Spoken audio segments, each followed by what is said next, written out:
Over the past few months, I've been rebuilding the parts of a 1951 BMW R25 motorcycle piece by piece. Today's the big day. All those freshly restored parts finally come together to form a complete working bike. I'm starting with the forks, fitting them back onto the frame. These forks were worn after 74 years of use, so I had them ground smooth and fitted with freshly machined bushings. Now they feel silky smooth and precise again.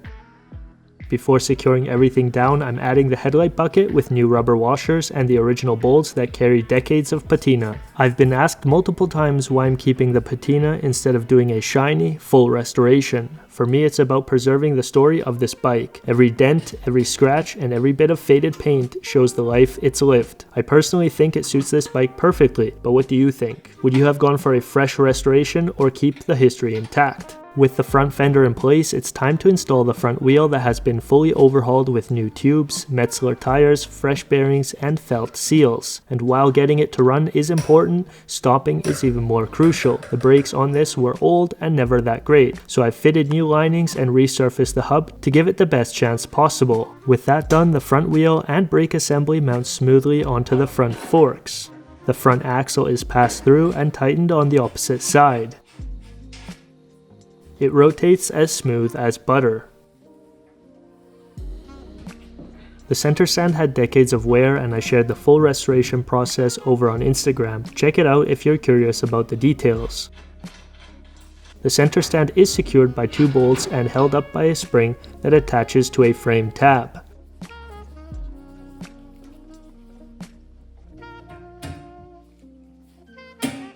With the bike now resting on the stand, I can move to the rear suspension and mount the left plunger spring.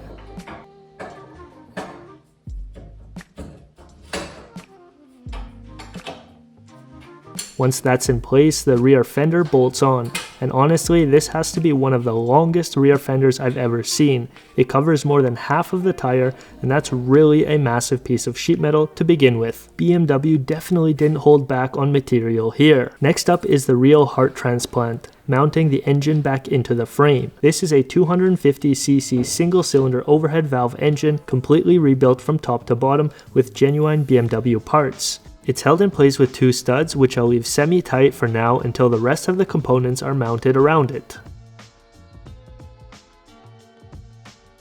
Right behind it, the 4-speed gearbox slots snugly into position. The clutch rod has to be installed at this stage because once the gearbox is in, there's no way to get it through later. The last pieces on the gearbox are the clutch lever with its spring and the shift lever on the left side.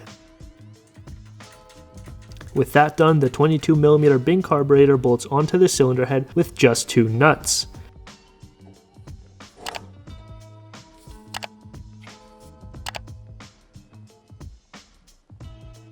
Now I can hook up the controls, starting with the throttle cable and perch. The throttle cable attaches to the twist grip and mounts neatly onto the handlebar with set screws. On the other side, the clutch perch goes on the same way. This bike is getting brand new cables all around to make sure the controls are as smooth and responsive as possible. The front brake cable runs externally to the hub and connects to the lever. A quick test after adjustment shows both the clutch and front brake working properly.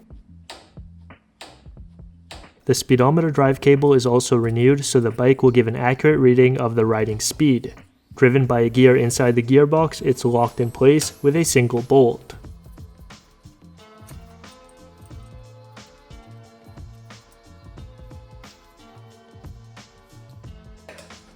Fresh Magura rubber grips will finish off the handlebars, making it comfortable to ride. Moving to the back of the motorcycle, it's time to connect the drive shaft that delivers power to the final drive. BMW's drive shaft system is known for its smooth, quiet power transfer, and it's one of those things that really set these bikes apart back then. The rebuilt final drive and the rear plunger spring bolt into place, and then the drive shaft slides into the input spline. It can be a little fiddly to line up, but once it clicks in, it's one of the most satisfying fits. The drive shaft is then secured with a washer and a special locking nut.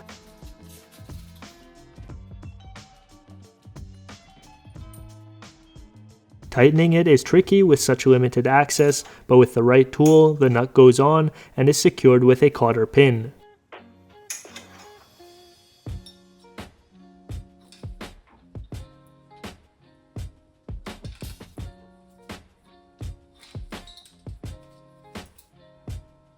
Finally, the dust cover threads onto the housing and an extra cap added for protection.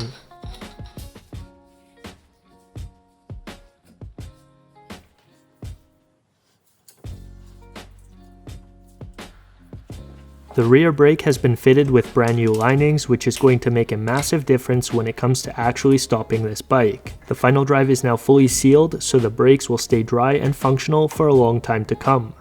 The brake linkage itself was badly worn, so I repaired it by machining sleeves and fresh pins to match.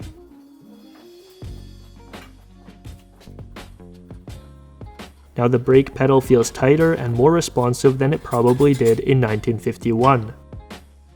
To finish up the drivetrain, I've added high pressure grease to the drive splines on the shaft and wheel hub. This should keep everything smooth and extend its service life. The rear wheel then slides onto the spline, the axle goes through by hand, and the nut gets torqued down.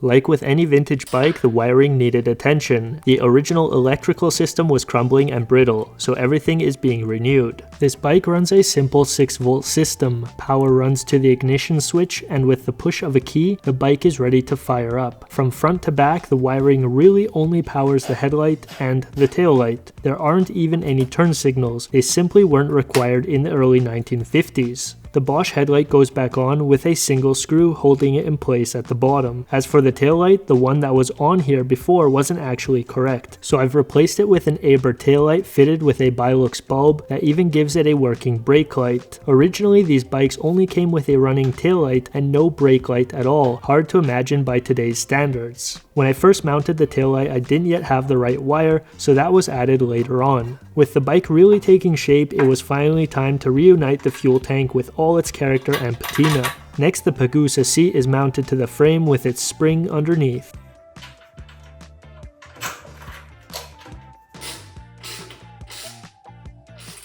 A fully charged 6-volt battery is installed and secured in place. The exhaust system is going back on as well, and I really know, it's not the original setup, but it'll do for now until I can track down an authentic one with great patina.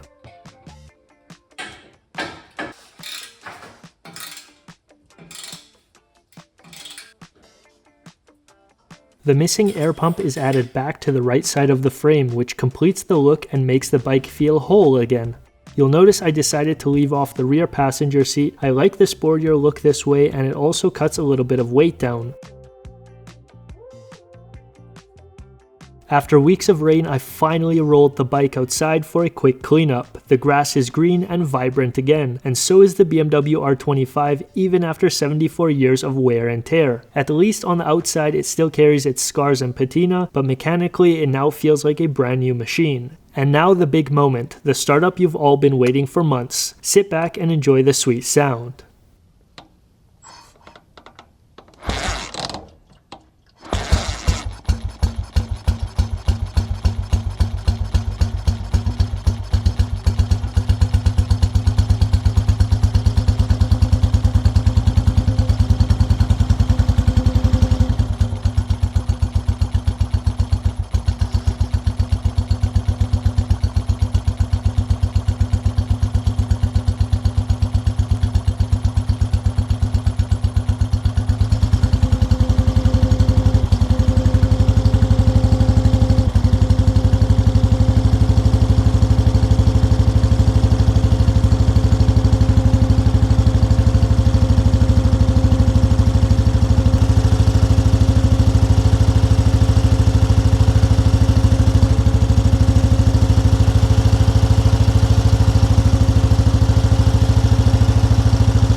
Thanks for being part of the BMW R25 video series, and I hope to see you again in the next project. Like, share, and subscribe for more videos just like this.